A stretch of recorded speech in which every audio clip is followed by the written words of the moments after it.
Good morning, ladies and gentlemen. Welcome back to the Shadow and Sun Show, and welcome back to some more Cimmerian September. As you can see from the thumbnail, this one is, I want to make sure I get this right, Shadows in ZAMBOULA. This was originally titled Cannibals in ZAMBOULA, I think, or something akin to that, but they thought to change the title because of the whole cannibalism thing going on here, which is really only a third or half of the story. There's actually a whole bunch more stuff in this 40-page story. Again, a lot happens in a mere 40 pages, but what does happen starts out with Conan spending his last gold coin on a night's stay in a tavern run by a character named R9bert. He's the tavern owner, and a suspicious place. All the emptied, and there are a lot of like empty apartments and homes around this tavern, and even the homeless refuse to like move into those places. Instead, they find other places to live, and it turns out that the owner of the tavern is selling access to people in his tavern, the strangers, the travelers, not the inhabitants of the town. He's selling them off to the cannibals that live a ways away, maybe a mile or two, not really that far away at all. And they will send these cannibal gangs into the town looking for strays, and then drag them off to a pit that's nearby where they feast. Rather kind of gruesome, horrific sort of practice that's going on there. But the tavern owner has a special room that's, even though the bolt is slid, there's a secret latch to, sneak open the door to the room. And Conan, of course, suspicious of everything, is ready and wakes up like that, only to kill the cannibal as he's trying to sneak in and thump Conan on the head and drag him out for his friends to munch on. Kind of repugnant, but it's part and parcel to the whole world that Conan lives in. And once he's off the cannibal who was supposed to take him, he's wandering around the town, trying to find somewhere else to hole up for the night, penniless, flat broke, etc. And he bumps into a nude woman fleeing for her life, and he kind of helps her out, and she offers to basically sleep with him if he'll help her cure her lover's ailment, which is a sudden madness that was thrust upon him because she went to a priest to get a love potion, but the love potion was actually a madness potion.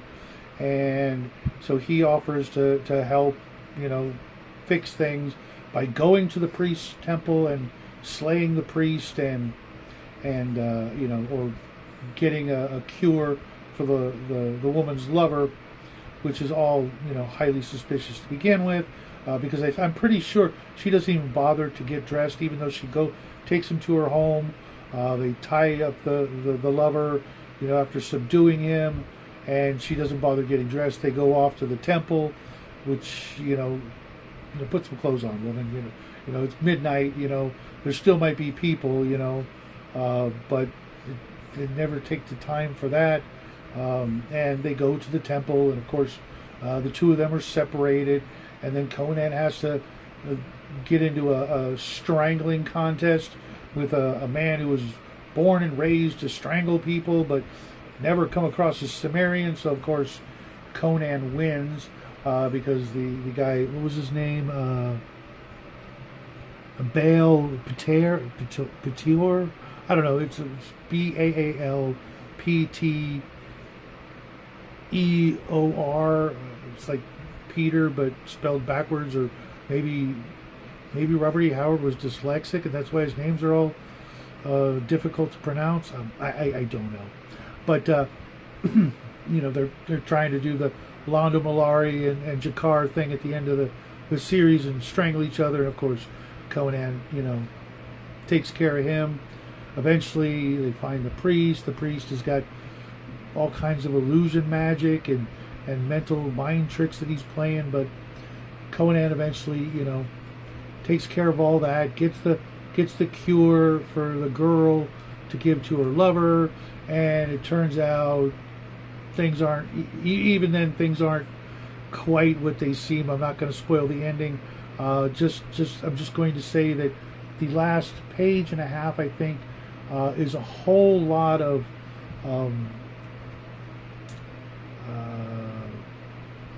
shenanigans on Robert E. Howard's part. Maybe this is only, you know, a first draft or something like that, but you know, Conan knew all along who she was and who he was, even though he probably shouldn't have known who they were, and it was just kind of like very unsatisfying. This so far is my least favorite Robert E. Howard story. There are some interesting moments, some of the magic and some of the other things, you know, it's not awful, but the ending is very unsatisfying and a little too, you know, Conan's a little too perfect, where he, you know, knows everything, even though it just, you know, and then there's a certain magic item involved, and he ends up walking away with it, only to, we never find out what happens to it. It's a very, it's a magic item that's like almost so powerful that and those of you who know me, will be surprised to hear me say that I probably wouldn't allow it in my games. It's almost artifact level power. Mind you, it only has the one real power, kind of akin to a Rod of Rulership. So maybe, but even the Rod of Rulership has charges, so you know, you only get to use it so many times, and you know, maybe Conan and the other people didn't know that it only had X number of charges, but it's really powerful and something I just am not inclined to really use that particular magic item because of how powerful and game-changing it could be when it comes to manipulating, you know, people in places of power. But he walks away with it, and spoiler, there's no mention of it in the next story in this particular volume. Maybe, you know, elsewhere there's fragments or you know, plans for the story as to what Conan did with it, sold it, lost it, gambling, because it literally was so valuable that, you know, it could have literally changed his whole career, but you know, he dropped it while riding somewhere or something dumb. It kind of, you know, a lot left to be said, should have been said, wasn't ever finalized, or you know, it could have made a whole, you know, another adventure trying to, you know, get rid of it, or you know, do something with it, you know, or at least, you know, the big old sack of money, you know, with the big dollar sign on it, he should have walked away with, which of course he would have, you know, drank and hoard away the next story. But it just falls off the face of the earth like it never happened. And I'm just, you know, everything else up until that point was interesting and fun and, you know, typical Conan fare. But you know, and if you go look into like Wikipedia and things like that, they're going to give you a bunch of nonsense about racism, this and you know, just crap. Just read it for yourself if you can get a copy of it and find it. If not, You really don't miss out if you go right into the next story, which is The Devil in Iron, which actually sounds like a lot of fun. I looked into it in various places to get an idea, because I haven't read it yet, and I'm going to actually start reading it as soon as possible so I can have it out for you for Thursday morning. And I will begin to actually make some more Conan videos throughout the weekend, because we've got less than 2 weeks and 4 more volumes, and at 6 stories, per volume roughly.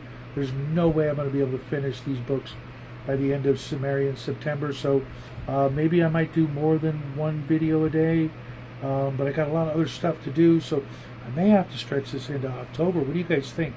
You want to wait till next year for the rest of the Conan stories? Because I know I really can't wait. I want to, because I'm going through the Gnome Press versions, and I noticed that the Daw books, or the Ace books, or whatever, the Lynn Carter Sprague de Camp, there's a whole bunch more stories in those books than are in the Gnome Press, and I know a lot of them are written from notes, things like that, but they're not, finalized, completed stories by Robert E. Howard. So I don't know if I want to, go back into those, even though I'm reading the Conan comic books. I kind of lump them in as a completely separate kind of story arc, timeline kind of thing. But who knows, maybe I will go back to the Lynn Carter Sprague de Camp books. Let me know what you guys think in the comment section. I will see you guys tomorrow, Wednesday. Have a great day and rest of your week. Love you guys, and as always, happy trails.